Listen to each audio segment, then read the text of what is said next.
Good morning बच्चों। कैसे हो आप सब? तो बच्चों, इस कोरोना काल में, कोविड-19 में आप सभी विद्यालय नहीं आ पा रहे हैं।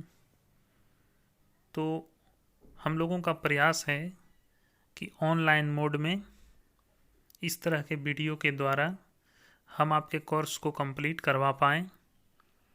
उसी कड़ी में आज यह जो वीडियो है, यह आपकी इतिहास की जो पुस्तक है, हमारी विरासत, उस बुक से, उस किताब से अध्याय 8 आस्था एवं विश्वास, इसको आज हम लोग देखेंगे। आस्था एवं विश्वास। तो देखिए, जैसा कि मान्यता है बच्चों, जैसा माना जाता है कि संपूर्ण सृष्टि की रचना, यह जो पूरी दुनिया है, उसकी जो रचना है किसी अदृश्य शक्ति के द्वारा की गई है। कोई ऐसी शक्ति है जिसे हम नहीं देख पाते हैं, अदृश्य है, उनके द्वारा की गई है। अलग अलग धर्म के लोग इस अदृश्य शक्ति को ईश्वर, भगवान, अल्लाह आदि नामों से मानते हैं। कोई उन्हें ईश्वर कहता है, कोई भगवान कहता है, तो कोई अल्लाह कहता है। आदि नामों से मानते हैं लोग। उस अलौकिक परम शक्ति के प्रति प्रेम और श्रद्धा प्रदर्शित करने के लिए प्रार्थना, पूजा पाठ, भजन कीर्तन और नमाज आदि का सहारा लिया जाता है। बच्चों, आप भी मंदिर जाते होंगे, मस्जिद कोई जाते होंगे, गुरुद्वारा जाते होंगे, गिरजाघर जाते होंगे। सभी पूजा पाठ अपने अपने ढंग से प्रार्थना करते हैं, पूजा पाठ करते हैं, भजन कीर्तन करते हैं। तो इस तरह से हम उस शक्ति के प्रति प्रेम और श्रद्धा देते हैं। आस्थावान भक्त लोग भक्ति भावना को प्रदर्शित करने में इतने भाव विभोर हो जाते हैं कि वे कभी कभी अपने आप को भी भूल जाते हैं। इस प्रेम श्रद्धा में इतने मगन हो जाते हैं, इतने भाव विभोर हो जाते हैं कि उन्हें अपने आप का भी पता नहीं चलने लगता है। 8वीं शताब्दी से प्रारंभ हुए विभिन्न भक्ति और सूफी आंदोलनों में ईश्वर के प्रति ऐसा प्रेम भाव, गहरी भक्ति देखने को हम लोगों को मिली थी।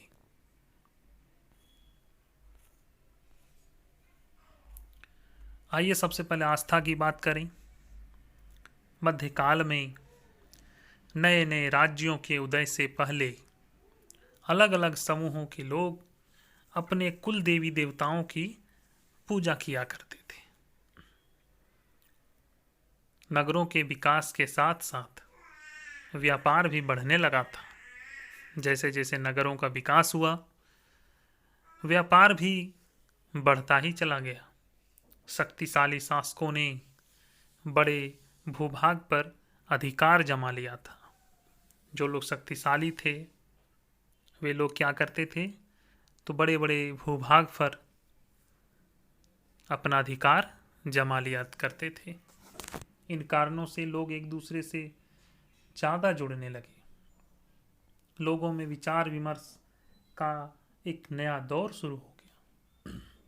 लोगों की मान्यता थी कि अच्छे बुरे कर्म के कारण लोगों का पुनर्जन्म तय होता है, कि हम अच्छे काम करेंगे तो अगले जन्म में मुझे अच्छा फल मिलेगा, हम बुरे कर्म करेंगे तो बुरा फल मिलेगा। तो लोगों की मान्यता थी कि अच्छे बुरे कर्म के कारण ही लोगों का पुनर्जन्म तय होता है। किसी भी व्यक्ति का सामाजिक जीवन उसके जन्म से प्रभावित होता है। ऐसा भी माना जाता था कि उच्च कुलों में जन्म लेने से व्यक्ति को उसे विशेषाधिकार प्राप्त हो जाता है। ऐसे भी लोग थे जो इन विचारों से सहमत नहीं थे। कहने का मतलब है बच्चों, कुछ लोग मानते थे कि जो उच्च कुल में जन्म लिए हैं तो उच्च कुल में जन्म लिए हैं तो उनको विशेष अधिकार प्राप्त है। तो कुछ ऐसे भी लोग हैं जो इस विचार से बिल्कुल ही सहमत नहीं थे। उनको इसमें विश्वास नहीं था कि कोई ऊंचा जन्म में लिया है तो उसको विशेष अधिकार प्राप्त होगा।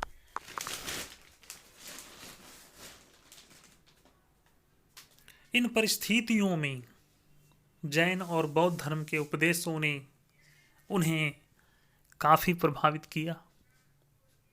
बौद्ध धर्म और जैन धर्म का जो उपदेश था, उस उपदेशों का बहुत ही लोगों पर असर पड़ा। उनके उपदेशों ने लोगों को प्रभावित किया। जैन व बौद्ध धर्म के संदेशों ने स्पष्ट किया कि लोग अच्छे कर्म की बदौलत पुनर्जन्म के चक्र से मुक्ति पा सकते हैं।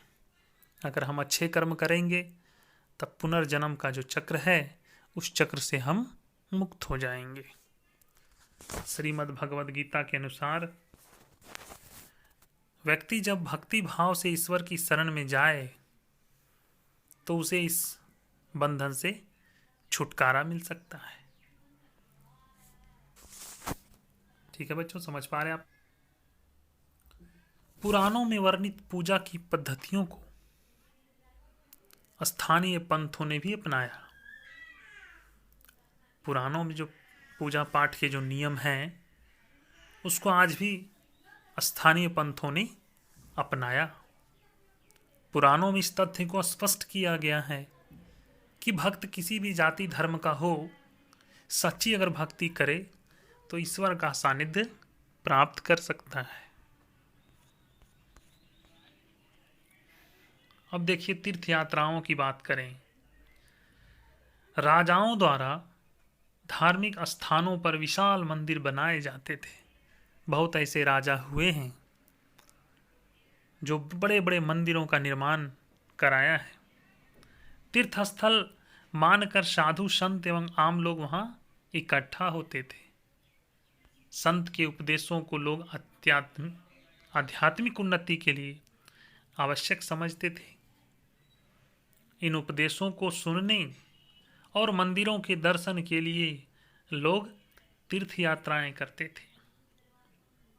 सूफी संत के निवास स्थान, जिसे खानकाह कहा जाता था। देखिए बच्चों, एक प्रश्न आया है इंपॉर्टेंट, खानकाह क्या है? तो इसका आंसर आप समझ गए। सूफी संत के निवास स्थान, जहां सूफी संत निवास करते थे, उसको खानकाह कहा जाता था। जहां से वे अपने उपदेशों का प्रचार प्रसार करते थे। दूर दूर से लोग उपदेशों को सुनने के लिए यात्राएं करते थे। संतों के उपदेश को सुनने के लिए लोग दूर दूर तक जाया करते थे। सूफी संतों के मजार, मजार मतलब समाधि स्थल, जहां उस संत की समाधि है उसको हम मजार कहेंगे। पर लोग अपनी श्रद्धा सुमन अर्पित करने आते थे। कई लोग अपनी मन्नतें लेकर भी इन स्थानों पर जाते थे।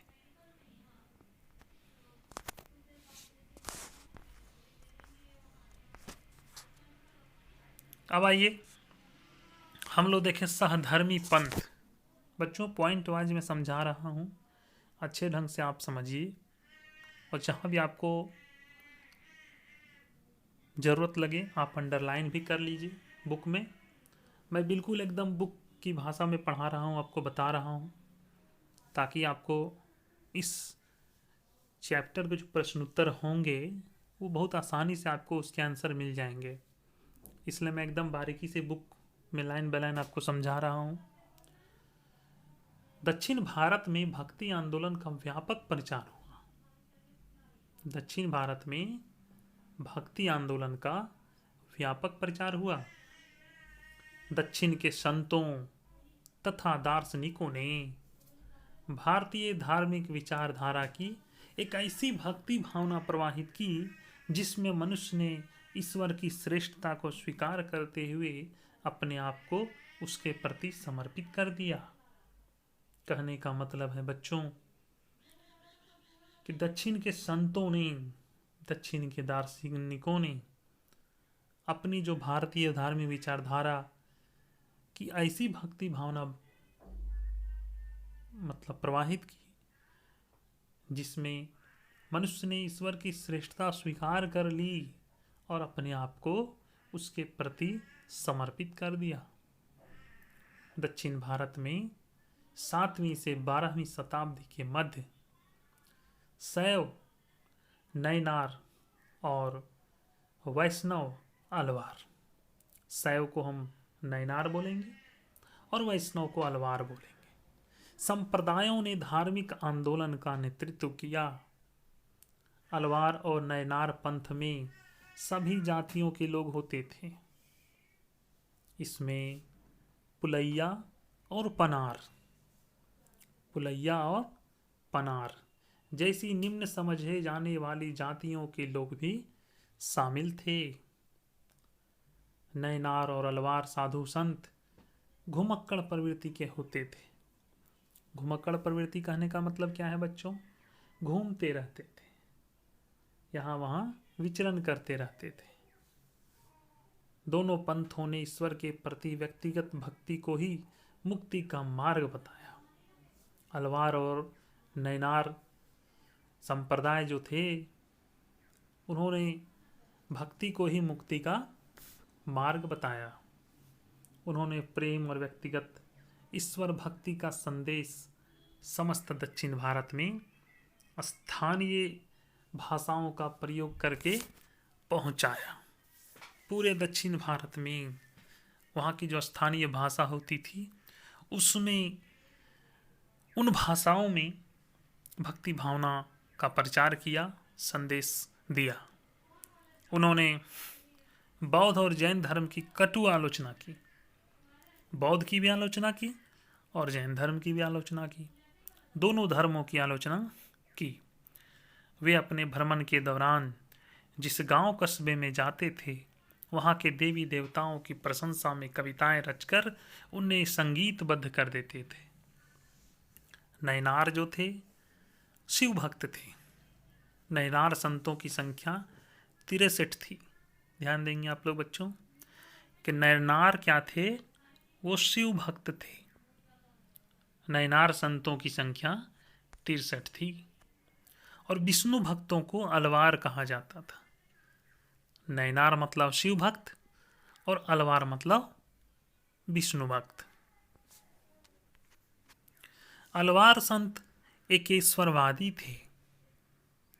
कैसे थे? एकेश्वरवादी। वे लोगों के हृदय पर आध्यात्मिक शासन करते थे। अलवार संतों का मानना था कि विष्णु की भक्ति एवं पूजा से ही मोक्ष मिल सकता है। उनमें से पेरी अलवार, उनकी पुत्री अंडाल, तोंडरडिपोडी अलवार और नम्मालवार सर्वाधिक प्रसिद्ध थी। तो बच्चों इस चैप्टर के छोटे छोटे पार्ट में आपको मैं समझाऊंगा। एक ही दिन में ज़्यादा चीज़ मैं आपको नहीं दूंगा ताकि आप अच्छे ढंग से इतना जितना मैंने बताया उतना अच्छा ढंग से आप समझ जाएंगे।